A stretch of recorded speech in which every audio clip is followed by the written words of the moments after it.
All right, Olivia. The whole men suck, there are no good men left in this world conversation is what makes women settle. Let's talk about it. I'm gonna put the name of the woman who spoke on this right here. I forget her name right now. I'm so bad with names, but she made such a good point and I loved it. When we talk about how much men suck and how there are no good men left in this world, we are basically convincing ourselves to settle for what we have because you're not gonna find better. People will kind of be like, yeah, well, I don't love this about my relationship, or yeah, I'm gonna settle for this, or yeah, I mean, you have to deal with this and you have to deal with that, but that's just life. At least he's not cheating on me. Or, oh my gosh, all the single women struggle so much with finding a good man. I don't want that to be my problem too. So they settle for mediocrity because it's better than the unknown. And in our mind, all the good men are taken and all the men that are left are bad and horrible. Don't get me wrong, I am first to say I hate men because sometimes I really do hate men.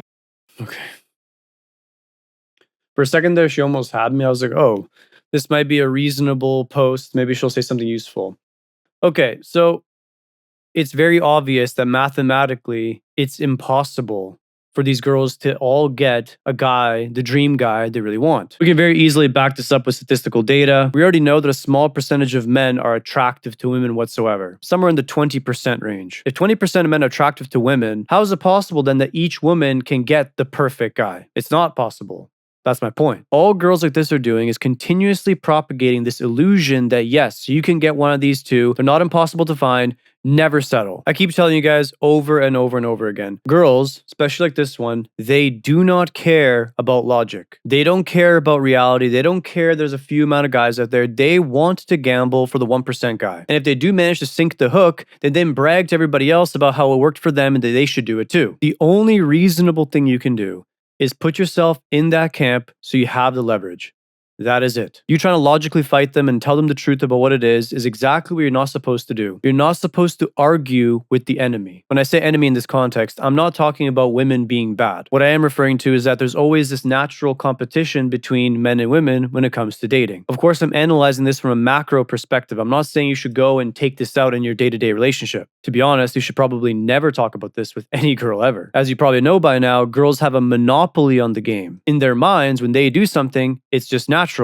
When you do something, it's game and you try to manipulate the process and they will get mad at you for this and they'll see you as an incel. Anyways, to go back to my original point, the only thing you can do is put yourself in that camp. Do the things that are necessary to put yourself in that top 20% or top 10% or whatever your goal is. If you don't, girls will always feel that they're settling for you. I put a lot of emphasis on the feel because that's all that women really care about. Women care about the feeling value. Feeling and logic are two different things. It doesn't matter what the truth is. This girl is telling other girls to be as delusional as she is. Girls are hearing it, they feel good about it, and then they put that into effect in their own lives. If they don't get the result they want, they're just going to create a new cope to say, oh, well, I tried my best. Men suck anyways. Who cares? And that's going to perpetually be the case more and more and more. This girl, like most girls, have some sort of hatred towards men. Most of this hatred is inherited, and some of it's due to their experience. Because they hate men, they're always going to look at their relationships transactionally. Well, men suck anyways, so if I'm already going to get a man, I'm going to make sure to get the exact man I want. All you can do is register this information, understand that you're never truly going to be special in their eyes, and just act accordingly. You can try to find the diamond in the rough if that's your goal, but understand that comes with a lot of hardship. Or, my preferred approach, give yourself the maximum amount of leverage that you possibly can. And then, of course, once you get to that position, choose wisely. There's always going to be a transactional nature to relationships. Like a business transaction, at least make sure that that transaction benefits you enough that you're willing to sign the contract. If it doesn't, all you're doing is signing a contract with the devil to do charity work, and all of the real ones will understand how this works in reality. The more that you give for free, the more entitled people feel to the handout. Let's keep going. But I hate the bad men. And I do truly believe there are such good men out there because I know good men. I've had a good man. I am absolutely positive that good, amazing men exist. She had a good man, so where is he?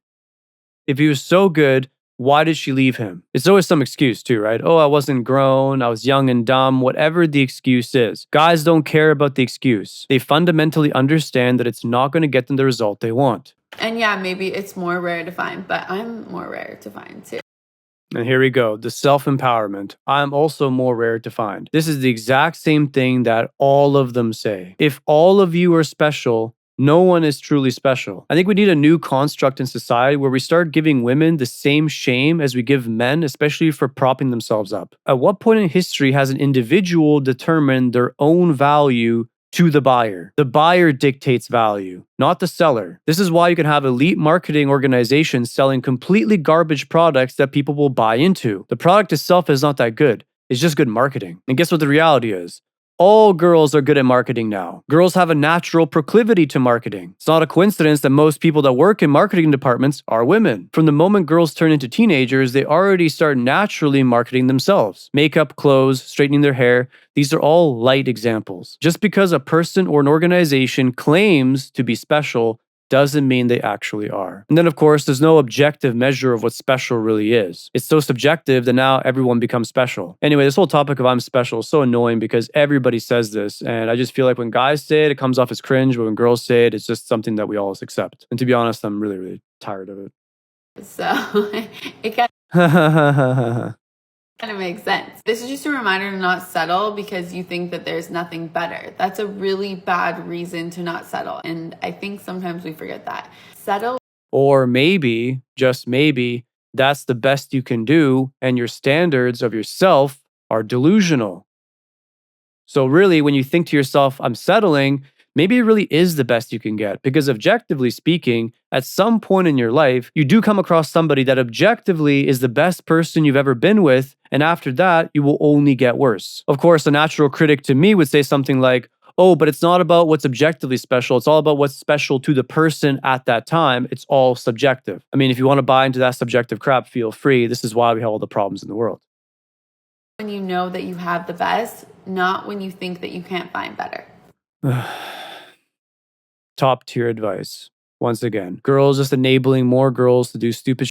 At this point, I've done so many different women talking online. I'm sure you must have seen the pattern at this point. I've broken down so many TikTok videos of different women at this point that you'd be dumb to not see the pattern. You see a very clear divide between two different camps. The I'm special, never settle camp, and the other, more rare camp, I kind of like men, I want to help them out. If you take anything from this video, don't be seduced by her pretty face. She obviously sees men as purely tools that she can use to gain some sort of advantage. If you're into that, it's totally fine. Just remember to not cry when things don't work out. If you like this video, like and subscribe. Don't forget to check the links in the description below.